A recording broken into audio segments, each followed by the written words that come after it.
Bismillahirrahmanirrahim. Assalamu alaikum dear students. How are you? I hope you'd be fine. I'm here with chapter number 6 of new syllabus mathematics book D3 और इसमें आज हम exercise एक सी start कर रहे हैं।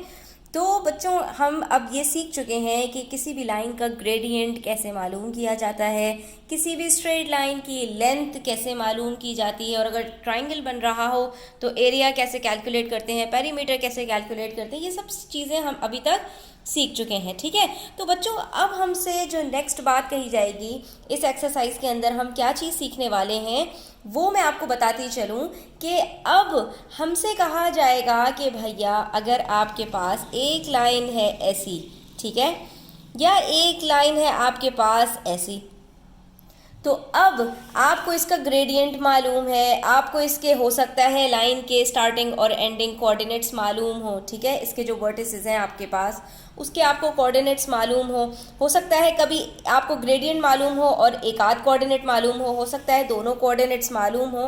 तो अब आपको जो नई चीज़ पता लगानी है वो ये है कि बच्चों अगर एक लाइन हमारे पास इस तरह से डायगोनल है तो यकीनन ये कहीं पर जाकर एक्स एक्सिस के ऊपर इंटरसेक्ट करेगी और इसी तरह से ऊपर जब जाएगी तो वाई एक्सिस के ऊपर भी कहीं पर इंटरसेक्ट करेगी।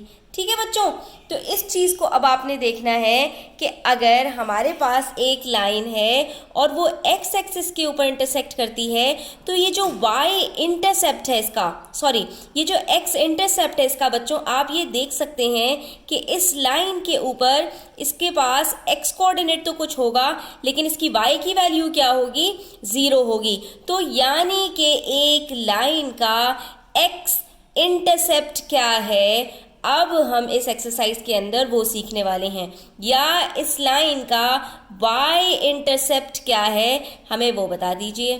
ठीक है, यानी कि एक लाइन अगर एक्स एक्सिस के ऊपर लाई कर रही है, उसके कोई कोऑर्डिनेट्स लाई कर रहे हैं तो उसकी एक्स वैल्यू क्या होगी, और अगर वाई एक्सिस के ऊपर है तो उसकी वाई की वैल्यू क्या होगी, ये अब हमें पता लगाना है और इसको कहते हैं एक्स इंटरसेप्ट या वाई इंटरसेप्ट। जबकि हमारे पास तीन जो है वो सिनेरियोज हो सकते हैं। क्या, कभी हमें ग्रेडियंट दिया होगा और हमें कोई वाई इंटरसेप्ट दिया होगा और उसकी मदद से हमें लाइन की इक्वेशन मालूम करनी होगी। कभी हमें ग्रेडियंट दिया होगा और कोई भी एक पॉइंट के कोऑर्डिनेट्स दिए होंगे और हमें लाइन की इक्वेशन निकालनी होगी, और कभी हमें इस लाइन के दो कोऑर्डिनेट्स दिए होंगे और हमें लाइन की इक्वेशन निकालनी होगी। यानी अब तीन चीज़ों की मदद से हम लाइन की इक्वेशन निकालने के काबिल हो जाएंगे। क्या क्या तीन चीज़ें, नंबर 1 ग्रेडियंट, नंबर 2 उसके कोऑर्डिनेट्स, नंबर 3 एक्स या वाई इंटरसेप्ट। ठीक है बच्चों, तो हम क्वेश्चन नंबर 1 स्टार्ट करते हैं। वीडियो को अंत तक जरूर देखिएगा, अच्छी लगे तो लाइक कमेंट शेयर कीजिएगा, चैनल सब्सक्राइब नहीं किया तो प्लीज सब्सक्राइब कर लीजिए। अब यहाँ पर हमसे कह रहे हैं given that y is equals to minus x plus c passes through the point 1 to find the value of c। आपको यहाँ पर बच्चों क्या मालूम करना है, आपको यहाँ पर मालूम करना है c यानी कि y इंटरसेप्ट। तो देखते हैं कि हम इसको कैसे मालूम कर सकते हैं। अब बच्चों सोल्यूशन में आपने बस 2-3 चीज़ों के साथ खेलना है और आपको अपनी रिक्वायर्ड चीज़ पता चल जाएगी। यहाँ पर सबसे पहले हमें ये देखना है कि हमारे पास गिवन क्या चीज़ है। तो हमारे पास दो चीज़ें गिवन है इस क्वेश्चन के अंदर, एक तो लाइन की equation that is y is equals to minus x plus c, और दूसरी चीज़ उस लाइन के ऊपर लाई होने वाला एक पॉइंट के कोऑर्डिनेट्स दैट इज 1 2। ठीक है, तो दो चीज़ें हमारे पास यहाँ पर है, कोऑर्डिनेट्स और इक्वेशन, और हमसे पूछा क्या है, y इंटरसेप्ट। तो इस इक्वेशन को यूज करते हुए बच्चों, क्योंकि ये जो इक्वेशन है ये किस फॉर्म में है, हमारे पास y is equals to minus x plus c, जो कि बिल्कुल स्ट्रेट लाइन की जो इक्वेशन होती है उसकी तर्ज पर है, that is y is equals to m x plus c. अब आपको ये स्ट्रेट लाइन की इक्वेशन याद रखनी है। ठीक है, ये आपके हर जगह काम आएगी, y is equals to m x plus c. अब जरा गौर से देखिए, y की जगह y है, m की जगह पर -1 है, यानी जो इसका ग्रेडियंट है, m का मतलब क्या होता है, ग्रेडियंट होता है, तो ये हमारे पास -1 है, x की जगह पर x है और c की जगह पर c है, यही c हमें मालूम करना है।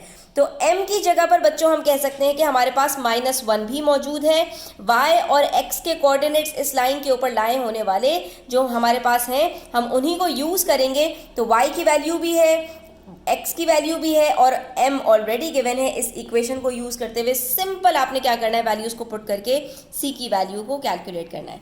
y की जगह पर 2 रखिए, -1 कोऑर्डिनेट हमारे पास ग्रेडियंट है और 1 x का कोऑर्डिनेट है। जब हमने इसको सॉल्व किया तो c की वैल्यू हमारे पास 3 निकल आई है, यानी कि हमारे पास जो y इंटरसेप्ट है वो 3 होगा।